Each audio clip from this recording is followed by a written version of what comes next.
بسم اللہ الرحمن الرحیم رب اشرح لی صدری ویسر لی امری واحلل عقدۃ من لسانی یفقہوا قولی۔ آج ہم اس ویڈیو میں کچھ امپورٹنٹ چیزوں کے بارے میں بات کریں گے جن کا تعلق سمر ویکیشنز کے ساتھ ہے۔ دیکھیے، ہم میں سے ہر کوئی یہ سمجھتا ہے کہ سمر ویکیشنز اس لیے ہوتی ہیں کہ ہم انجوائے کریں، ہم اپنی اسٹڈی کا جو ایک ہمارا شیڈیول ہے اس سے ہم دور ہو جاتے ہیں، اور ہم یہ سمجھتے ہیں کہ یہ وقت جو ہے وہ ایک نارمل روٹین سے ہٹ کے ہونا چاہیے۔ جی بالکل ٹھیک ہے، یہ بات درست ہے کہ ہمیں اس روٹین کو بریک کرنا چاہیے جو کہ جس پہ ہم سارا سال گھڑی کی ٹک ٹک کے ساتھ چل رہے ہوتے ہیں، اور یہ بھی درست ہے کہ ہمیں جو ہے وہ ریفریش کرنے کے لیے یہ سمر ویکیشنز آتی ہیں۔ اس سے بھی زیادہ امپورٹنٹ چیز یہ ہے کہ جہاں تک میں یہ سمجھتی ہوں کہ سمر ویکیشنز ایک ایسا ٹائم ہوتا ہے کہ جب آپ اپنے ساتھ ہوتے ہیں، یعنی آپ ٹائم باؤنڈ نہیں ہیں، آپ کسی روٹین کے باؤنڈ نہیں ہیں، اور یہ ایک بڑا زبردست وقت ہے کہ جب آپ اپنا جو شیڈیول ہے وہ خود بنا سکتے ہیں۔ اور ہم میں سے ہر ایک کو، خاص طور پر جو بچے میٹرک کے بعد آگے F A, F S C اور بی ایس وغیرہ ایم ایس کر رہے ہیں، وہ اپنی سیلف انالیسس کرنے کا وقت ان کے پاس بہت اچھا ہوتا ہے یہ، اور وہ یہ بہت اچھی طرح سے انڈرسٹینڈ کر سکتے ہیں کہ ان کی جو ویکنیسز ہیں لرننگ کے حوالے سے وہ کیا ہیں۔ اگر بچے چھوٹے ہیں، جیسے کہ پرائمری کلاسز ہیں یا کلاس 1 سے 8 تک کے بچے ہیں، تو ان کے پیرنٹس جو ہیں وہ ان کے ٹیچرز کے ساتھ ایک میٹنگ کر کے سمر ویکیشن سے پہلے یہ انڈرسٹینڈ کر سکتے ہیں کہ ان کی ویکنیسز کیا ہیں۔ مجھے انتہائی سخت آبجیکشن ان سکولز پر اور کالجز پر ہوتا ہے جو کہ اسٹوڈنٹس کو سمر ویکیشن ورک دے دیتے ہیں، اور وہ سمر ویکیشن ورک صرف اس نیچر کا ہوتا ہے کہ انہوں نے ایک جگہ سے اٹھا کے انفارمیشن کو دوسری جگہ پر لکھنا ہوتا ہے۔ اس طرح آپ بچے کو بزی تو رکھ سکتے ہیں لیکن پروڈکٹیو نہیں بنا سکتے۔ تو میرا جو آج تک کا سب سے بہترین ایکسپیرینس ہے وہ یہ ہے کہ سمر ویکیشن سے پہلے چھوٹے بچوں کے والدین ان کے ٹیچرز کے ساتھ ایک میٹنگ کر لیں، اور ان کے جو ویک پوائنٹس ہیں ان کو مارک کر لیں، ان کو انڈرسٹینڈ کر لیں کہ یہ کمزوری ہے ہمارے بچے کی جو کہ اسے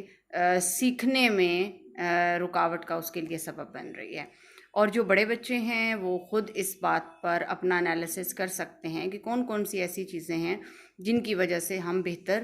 لرننگ نہیں کر پا رہے یا ہم آگے نہیں بڑھ پا رہے۔ تو سمر ویکیشنز میں ایک بہت ہی جسے کہتے ہیں فلیکسیبل سا شیڈیول بنا لیں، اور اس شیڈیول کے ساتھ آپ اپنی ویکنیسز کو بہتر کرنے پر کام کریں۔ فار ایگزامپل، بہت زیادہ جو بچوں کی پرابلمز مجھے اسٹوڈنٹس کے نظر آتے ہیں ان میں لینگویجز کے ایشوز ہیں۔ اگر اردو لینگویج میں پڑھ رہے ہیں تو وہ صحیح نہیں آتی، اگر انگریزی میں پڑھ رہے ہیں تو وہ ٹھیک نہیں آتی۔ اسی طرح سے بچوں کے پاس ذخیرہ الفاظ بہت کم ہے، سینٹینس اسٹرکچر نہیں ہے، بچوں کی املا بہت غلط ہے، جو بچوں کا فوکس ہے اس کا دورانیہ بڑا کم ہے، اسٹوڈنٹ جو ہے وہ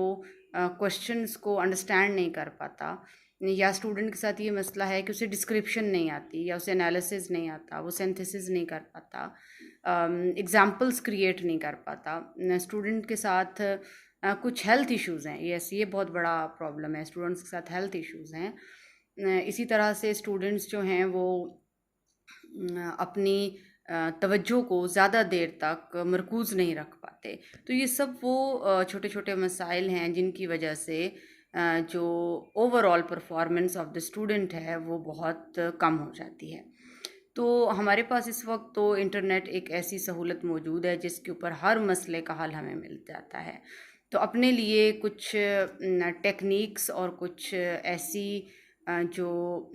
ٹولز ہیں وہ ڈیسائیڈ کر لیں، اور ان ٹولز اور ٹیکنیکس کو اپنے اوپر اپلائی کرنا شروع کریں سمر ویکیشنز میں۔ یعنی سمر ویکیشنز جو ہیں ان میں بہت سارے تجربات کریں، اور ان تجربات کے جو نتائج ہیں وہ اخذ کریں، اور پھر جب آپ کو معلوم ہو جائے کہ ہاں یہ ٹیکنیک یا یہ طریقہ کار جو ہے یہ میری لرننگ میں جو پرابلمز ہیں، جو رکاوٹیں ہیں، ان کو دور کرنے میں معاون ثابت ہو رہا ہے، تو پھر اس ٹول یا ٹیکنیک کو اپنی سارا جو throughout the academic year ہے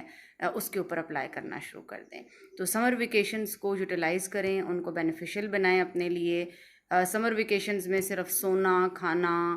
موویز دیکھنا اور گھومنا پھرنا جو ہے وہ کافی نہیں ہوگا.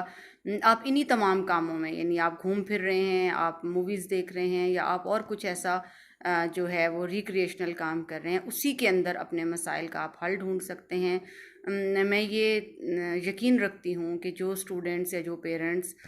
سمر ویکیشنز کو اچھی طرح سے یوٹیلائز کر لیتے ہیں، ان کے لیے اگلا اکیڈیمک ایئر بہت اچھا، پروڈکٹیو اور رزلٹ اورینٹیڈ ہو جاتا ہے. اور جو لوگ اپنی سمر ویکیشنز کو ضائع کر دیتے ہیں وہ یقینی طور پر اگلے جو اکیڈیمک ایئر ہے اس میں بھی اسٹرگل کرتے ہیں. تو پلیز اس قیمتی وقت کو ضائع مت کیجیے، اس میں تحقیق کیجیے اپنے ان تمام مسائل کی، اور ان کی وجوہات جاننے کی کوشش کیجیے اور ان کے حل ڈھونڈیے. آئی ہوپ آپ اپنی یہ سمر ویکیشنز ضائع نہیں ہونے دیں گے اور اگلے اکیڈیمک ایئر کے لیے اپنے آپ کو تیار کریں گے. Thank you.